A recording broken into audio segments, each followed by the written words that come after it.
Hello and welcome to the SciFirst MovieTalk episode. So in this episode, I'll be discussing the oh dear, I'll be coughing my head off. For a Disney production, it did touch on some dark subject matter, which is quite rare for a Disney film.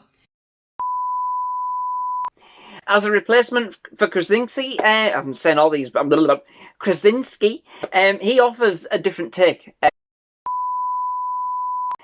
There's kind of really only so many times, so many dystopian movies and TV shows that you can see before a shot of a road littered with cars and dead bodies, or a town with no signs of life becomes a little bit routine. You know, you can only see so many Walking Deads.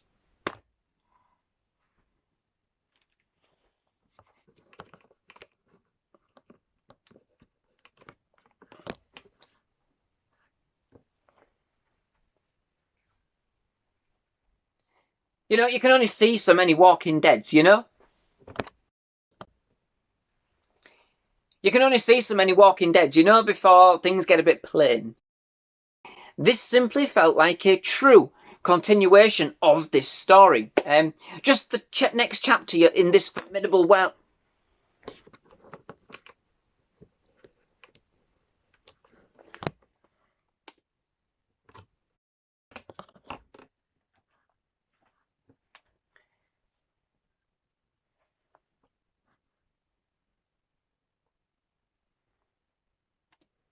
Just the next chapter in this formidable world, if you like. This indeed...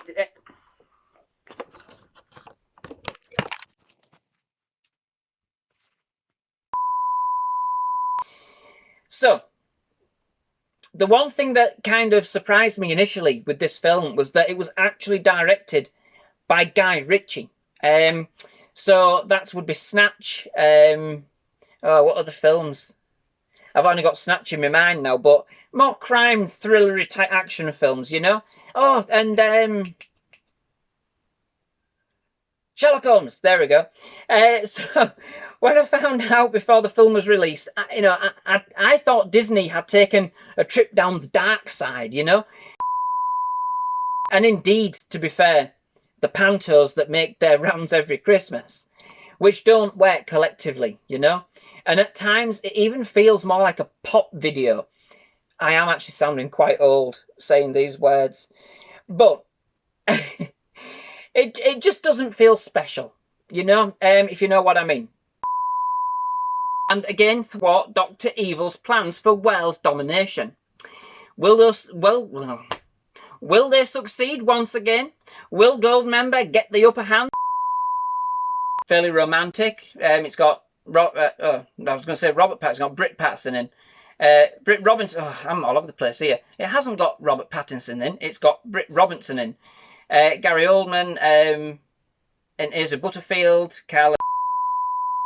Now, we know she can act. 2006 Dreams Girl.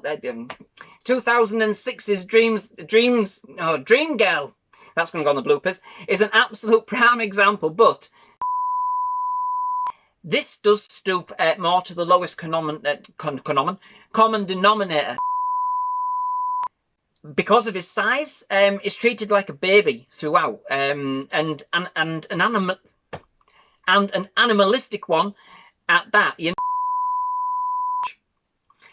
Emma Thompson, she took over the role of Mrs. Potts, and although in this instance she did give a very decent performance overall, it just simply couldn't. Never been as powerful as that given by Angela Houston. No, not Angela Houston, that's the Witches. Angela Lansbury, my apologies, in the original.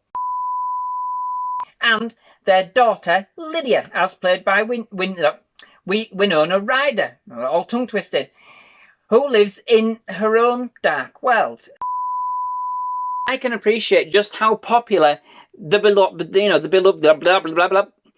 I can appreciate just how popular the beloved toy actually is. You can hear quite a lot of kind of tip-tap, tip-tap, tapping as I'm recording. It has literally just started thundering and lightning outside as I am recording this. So there's not much I'm going to do about that now. It is a bit of a racket, but if you can bear with me, we'll get through. But yes, that's what that is. Literally just this second. It sounds like a torrential downpour outside. Now, overall, as I said earlier, I really did enjoy this movie. I wouldn't say it is paced particularly well. At times, the film is quite hard-cutting, but then when Ben decides he's had enough, that's it. His entire life gets back on track. Snap, just like that. The film really does fail to kind of show the stark reality. I wish I'd been doing a horror movie review. A stark reality of addictions to drugs, you know? The second thread kind of sees us introduced to Jackson Curtis, as played... oh, you're going to kill me now, I can't remember his name. It'll come to me a bit.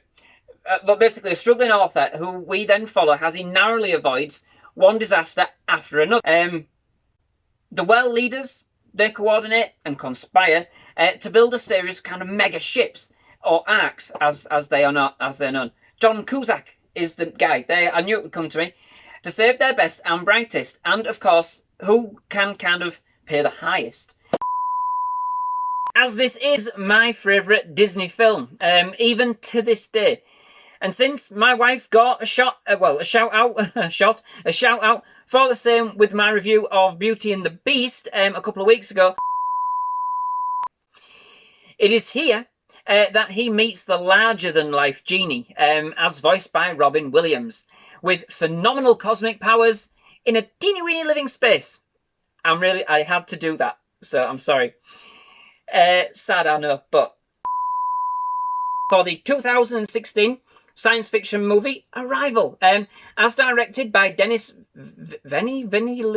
Oh, some of these, which of course is kind of, but basically, I'm going to leave a link for the review on Ankita Says. I'm getting all tongue twisted. So I'm going to leave a link for the review on Ankita Says channel